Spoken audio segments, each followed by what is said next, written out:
আজকে যদি এটা প্রশ্রয় দেওয়া হয় তাহলে দুদিন পর শিক্ষকরা ক্লাস নেবেন কি করে? একটি সন্ত্রাসী বাহিনীর কাছে রাকসুর পতিত হবে। যদি ছুটি হয়, ছুটির 2 দিন আগেই আমরা ব্যাগ গুছায় চলে যাই এই ইউনিভার্সিটি।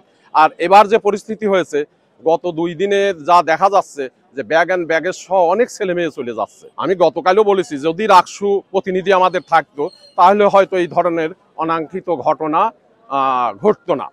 আর যতক্ষণ পর্যন্ত যেসব সন্ত্রাসী কর্মকাণ্ডে যারা জড়িত, যেটা প্রশ্ন জেগেছে ছেলে মেয়েদের মধ্যে যে আসলে কি প্রশাসন রাকসু নির্বাচন চায় নাকি চায় না, এটা সাধারণ ছাত্রছাত্রীদের বা এই বিশ্ববিদ্যালয়ের মেজরিটি ছাত্রছাত্রী মুখ থেকে শোনা যাচ্ছে। আর সবাই তো মানে এমনি রাজশাহী বিশ্ববিদ্যালয়ের একটা রেওয়াজ আছে, আমরা তো 1986-87-তে ভর্তি হয়েছিলাম, তখন থেকেই যদি ছুটি হয়, ছুটির 2 দিন আগেই আমরা ব্যাগ গুছায় চলে যাই এই ইউনিভার্সিটি।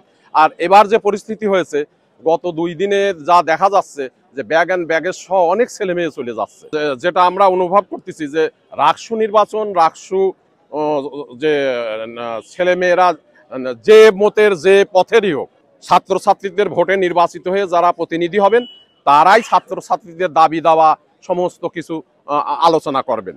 আমি গতকালও বলেছি, যদি রাকসু প্রতিনিধি আমাদের থাকতো তাহলে হয়তো এই ধরনের অনাকাঙ্ক্ষিত ঘটনা ঘটতো না।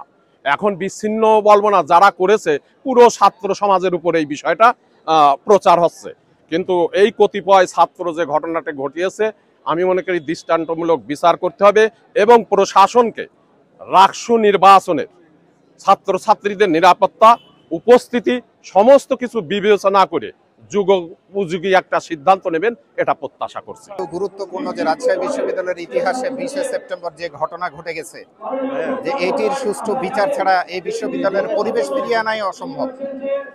আপনার যেখানে কর্মকর্তা কর্মচারী সহ শিক্ষকরা কোনো কাজই করবেন না, অন্য কোনো কাজ করা চিন্তা করাটাও অবান্তর। এই ঘটনাটির সুষ্ঠু তদন্ত এবং বিচার ছাড়া এই বিশ্ববিদ্যালয়ের স্বাভাবিক পরিস্থিতি ফিরে আসাটাই এখন অনেক চ্যালেঞ্জের সম্মুখীন।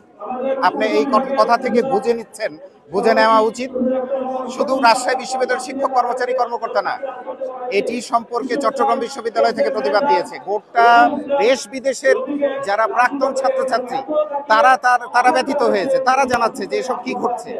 আজকে যদি এটা প্রশ্রয় দেওয়া হয় তাহলে 2 দিন পর শিক্ষকরা ক্লাস নেবেন কি করে? 2 দিন শিক্ষকরা আর অন্যান্য কাজ কিভাবে করবেন?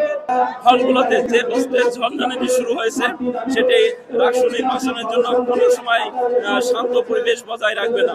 আমরা প্রশাসনকে বলতে চাই, আপনারা এক্ষুনি তাৎক্ষণিকভাবে আপনারা রাকসু বিষয় নিয়ে একটু চিন্তা ভাবনা করেন এবং সকল শিক্ষার্থীদের অংশগ্রহণে যাতে রাকসু নির্বাচন হয় সেই নির্বাচনের ব্যবস্থা আপনারা গ্রহণ করেন, না হলে একটি সন্ত্রাসী বাহিনীর কাছে রাকসু পতিত হবে।